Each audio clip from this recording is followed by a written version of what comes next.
Dear Katie, so much has changed, even just since you've been away. We moved into this house. I'm in a new school, and my big sister being gone. The sunset light in this house is the saddest thing I've ever seen. I just want to sleep. It's weird hanging out with girls. Daniel was around ever since I was little, and other girls? I don't know.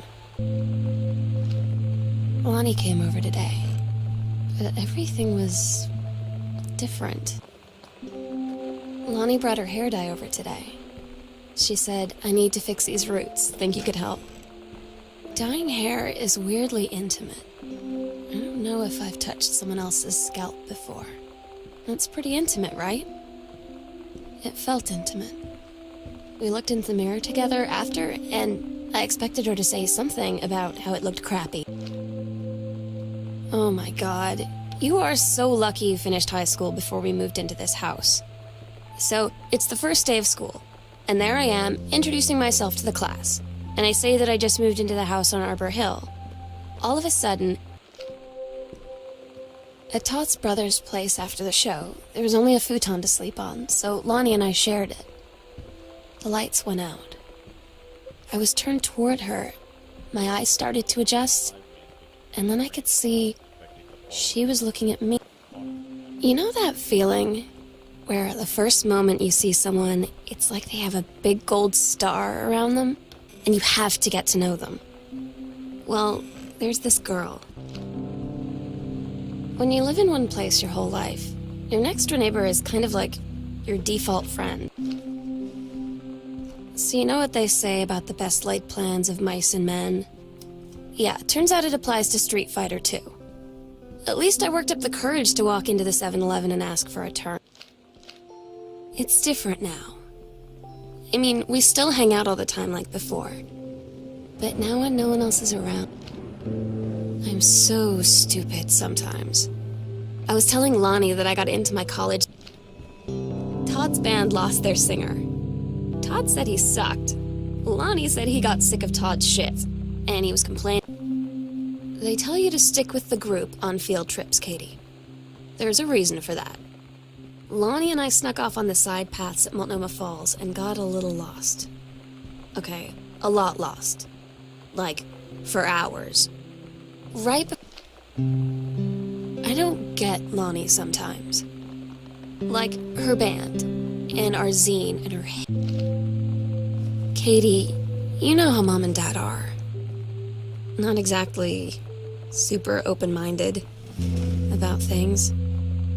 It feels like every minute I don't I had an interesting talk with Mom and Dad tonight. One you were never gonna need to have. I mean, Lonnie had her going away show with her band tonight. She's so incredible on stage. When she was singing, I could practically forget. We agreed our last night together would be our happiest ever, and we'd forget tomorrow was going to come at all. It worked for a while.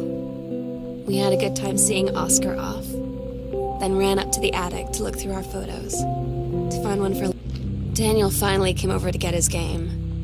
I'd been dreading it. But he brought this story. I asked Lonnie what she had to do to get ready to ship out for basic training. She said, not a lot, really. You're not allowed to bring anything with you. You have no possessions, no contact with the outside world while you're in basic. You just train hard every day, and then you deploy from there. So, they'll just send her away. To who knows where. The other side of the country, the other side of the world. My mind, can't process it. She's really going to be gone. Just gone.